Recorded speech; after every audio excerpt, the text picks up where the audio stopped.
भाई साथियों, आज का जो विषय है यूथ की पर्सनालिटी और हमारी सोसाइटी। हम सोसाइटी में जाके कैसे काम करें और अपनी पर्सनालिटी को कैसे विकसित करें, ये आज का विषय है। जब हम किसी भी संस्था से जुड़ते हैं, नेहरू युवा केंद्र से जुड़े या एनएसएस से जुड़े या एनसीसी से जुड़े या किसी दूसरी संस्था से जुड़े, तो हमारे दो ही गोल होते हैं, दो ही ऑब्जेक्टिव होते हैं। उन दो ऑब्जेक्टिव में एक ऑब्जेक्टिव ये होता है कि हम खुद का डेवलपमेंट करें, पर्सनल डेवलपमेंट जिसको बोलते हैं, और दूसरा कि हम देश के लिए क्या कर सकते हैं, हम सोसाइटी के लिए क्या कर सकते हैं। लेकिन दोनों में एक सबसे बड़ा फर्क ये है कि कोई भी व्यक्ति जो खुद डेवलप नहीं है या खुद की पर्सनैलिटी का डेवलपमेंट नहीं है, वो व्यक्ति कभी भी सोसाइटी के लिए ज़्यादा काम नहीं कर सकता। इसलिए सबसे पहली ज़रूरत ये होती है, जैसे आप सभी साथी NYV हो, नेशनल यूथ वॉलंटियर हो नेहरू युवा केंद्र में, तो आपका जो स्कीम है उसमें भी ये कहा गया है कि आप खुद का व्यक्तित्व विकास करो, अपनी पर्सनैलिटी का डेवलपमेंट करो, और अपनी पर्सनैलिटी डेवलप करने के साथ साथ फिर सोसाइटी को भी विकसित करो और हमारे राष्ट्र के लिए भी काम करो। तो सबसे पहली ज़रूरत हमारी यही है कि हम अपने आप को विकसित करें। अपने आप को विकसित करने के लिए यही करना है कि हम हेल्दी रहें, हम स्वस्थ रहें, और दूसरा स्वस्थ रह के हम हमारे अंदर जो गुण होने चाहिए, जो हमारे अंदर खासियत होनी चाहिए, वो खासियत को हम विकसित करें।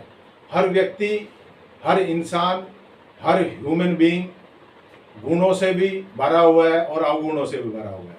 तो ये हमारे को आइडेंटिटी होनी चाहिए, ये हमारे को पहचान होनी चाहिए कि हमारे गुण क्या है और हमारे अवगुण क्या है। सबसे पहले अगर आपको पर्सनैलिटी का डेवलपमेंट करना है, तो अगर आपको ये पता है कि मेरे अवगुण क्या है, मेरे गुण क्या है, तो आप गुणों को विकसित कर सकते हो, अवगुणों को हटा सकते हो। अगर आपको ये नहीं पता है कि मेरे अवगुण क्या है, तो आप उन अवगुणों को नहीं हटा सकते हो। तो इसलिए सबसे पहले ज़रूरत है कि हम अपने आप को पहचानें और अपने गुणों को और जो अवगुण है उनको, अवगुणों को हटाने का प्रयास करें और उन अवगुणों की जगह गुणों को विकसित करने का प्रयास करें।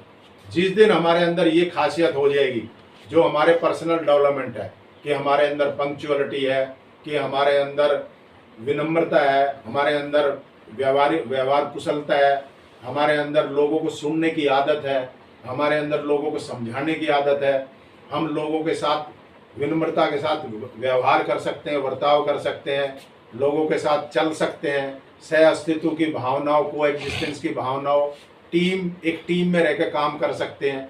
जिस दिन हम ये सीख जाएंगे, उसी दिन हम इसके काबिल हो जाएंगे कि हम सोसाइटी में काम कर पाएंगे।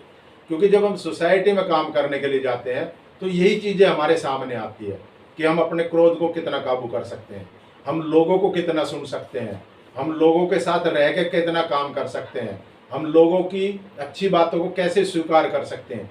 ये सब चीज़ें हमारी सोसाइटी के डेवलपमेंट के लिए या राष्ट्र के डेवलपमेंट के लिए बहुत ज़रूरी होती है।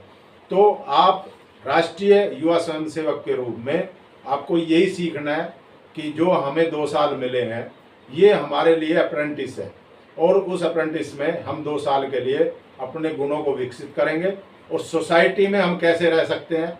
अगर मैं बात करूं कि एक ह्यूमन बीइंग के डेवलपमेंट की और राष्ट्र के डेवलपमेंट तक कैसे जाएंगे, तो 4 स्टेप से हम इसको जोड़ते हैं। पहला स्टेप है कि मेरा अपना व्यक्तित्व विकास, हम सबका अपना व्यक्तित्व विकास।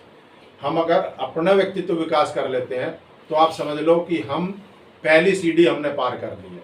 दूसरा, फिर हम परिवार में कैसे रहते हैं और अपने परिवार को कैसे विकसित करते हैं, अपने परिवार के लोगों के साथ हमारा कैसा व्यवहार है, हम अपने परिवार के लोगों में माता पिता के साथ, भाई बहनों के साथ और हमारे चाचा ताऊ दूसरे रिलेशन, उसके साथ कैसा व्यवहार है, कैसी बातचीत हम करते हैं, या उनको आगे लेके जाने के लिए कैसा व्यवहार हमारा है या कैसा हमारा सहयोग है।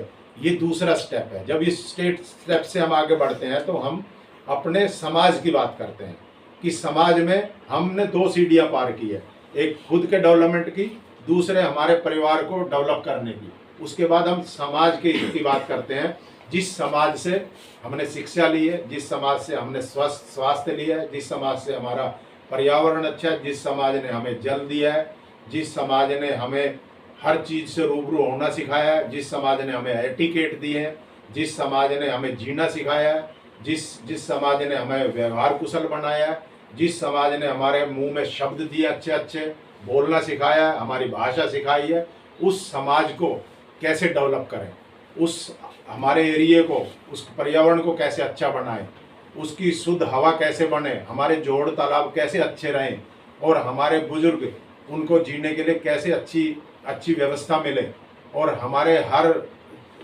समाज के हर व्यक्ति में, हर कम्युनिटी में एक भाईचारे की भावना कायम रहे, ये हम कैसे अपने अंदर विकसित करें और कैसे समाज को विकसित करने की कोशिश करें। उसके बाद चौथा जो स्टेप है हमारा राष्ट्र निर्माण का स्टेप है। हम अगर सीधा राष्ट्र निर्माण की बात करेंगे तो मुझे लगता है कि ये बात सही नहीं होगी, क्योंकि एक व्यक्ति जब खुद डेवलप हो जाता है, उसके अंदर इतने गुण आ जाते हैं और अपने परिवार को विकसित कर देता है, अपने परिवार के अंदर वो गुण विकसित करता है, फिर समाज की जो जरूरत है उस समाज को पूर्ति करता है। जब हम सक्षम होते हैं तो अपने समाज में जो हमने समाज से लिया है वो समाज को देने लायक बन जाते हैं या देना सीखते हैं, तो तब हम समाज में रहने लायक होते हैं। उसके बाद हम राष्ट्र निर्माण की बात करते हैं। जब हम 3 स्टेप क्लियर कर लेते हैं तो चौथा स्टेप जो है हमारा राष्ट्र निर्माण का। और राष्ट्र निर्माण का मतलब है अगर एक ह्यूमन बीइंग, एक नागरिक उसका निर्मित है, विकसित है, अच्छा नागरिक है, तो राष्ट्र का निर्माण होने से कोई नहीं रोक सकता।